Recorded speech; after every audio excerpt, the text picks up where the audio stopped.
Stephanie, so I wanted to ask you about this IDFA and Apple and what's going to happen. I wanted to ask you a few things.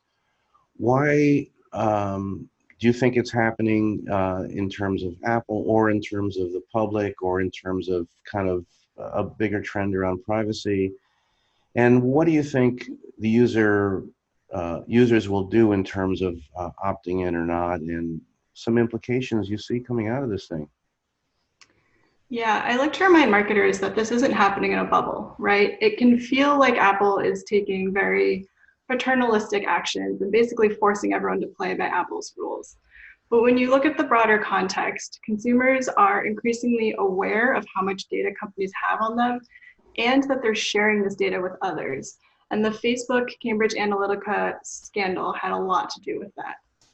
So at Forrester, we track consumer sentiment year over year, and we ask them, how concerned are you about your data and behaviors being tracked across apps and websites? And that number of the percentage of respondents who are concerned, that goes up every year.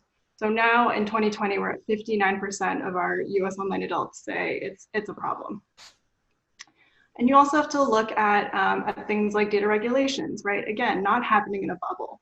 With CCPA, that was they had a petition to get that on the ballot, and it got double the number of signatures it needed. It got 629,000 signatures. And you look at CCPA version 2.0, which is the California Privacy Rights Act, that got 900,000 signatures. So yes, Apple is essentially dictating, if you want to play with Apple, you play by our rules. But it's also, responding to these trends and what consumers are concerned about. So it's a little bit of push and pull, right? Some of it is Apple forcing people's hands, but a lot of it is just based on, customers knowing that these companies have a lot of data on them, that they're tracking everything they do, what they click on, what they read, and they're just not comfortable with that. So what are some of the concerns by marketers that you speak with? The biggest concern is how advertising and measurement are going to work when you don't have access to IDFAs. And it's a very similar storyline as with the death of the third-party cookie. So this is a primary identifier for individuals. It's supposed to be, semi-persistent. It's not really personal information.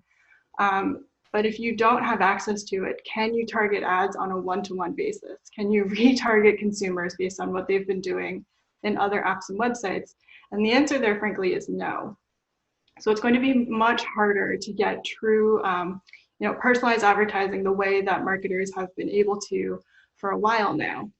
On the measurement side, by they I mean Apple, they've restricted the kinds of data you can get. So you're only going to get performance data in aggregate, not in real time. They're going to intentionally create a lag, so you can't try to re-identify people who've clicked on an ad. And it's limited to 100 campaigns at a time. So it's going to be much less granular and much harder to track, frankly, which ads are performing the best at any given moment. Yeah, I think opt-in rates will frankly be pretty low. We saw this with the last version of iOS when they resurfaced location settings and asked you to confirm, do you want this app to always have your location even in the background? And when they created that pop-up, the opt-in rates went down drastically. With GDPR, if you have a compliant cookie consent banner, which means you're not opting in automatically, right? The 3 scrolls means you accept all cookies, is not compliant. If you built a true one where it's on the consumer to opt into cookies, those rates are also really low. So basically, when you give consumers choice and transparency, they're much more likely to take ownership of their privacy rights and revoke some of those settings. It's definitely going to be a bumpy road ahead. So one of the workarounds today is if you can't access IDFAs, you can still fingerprint devices, right? So you can pull in data on what device they're using, what version of the software they're running, their language, their time setting, the Wi-Fi they're connected to. And you can try to stitch together, okay, this device looks a lot like this device, so I'm going to assume they're the same person. So you can still do some targeted advertising that way today.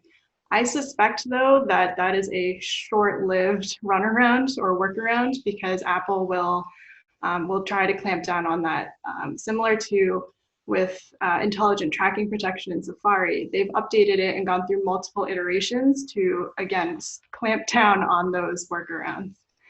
And yes, Google has not made a similar announcement yet, but same with the third-party cookie, right? Safari and Firefox led the way, and Google was much slower, but eventually had to cave to industry pressure, right? And so now they're saying they will also deprecate third-party cookies in Chrome in 2022. And again, that's responding to consumer demands, right? We see consumers, an increasing number will go into their settings and try to block third-party cookies in there. Or they're downloading extensions that will block cookies, etc.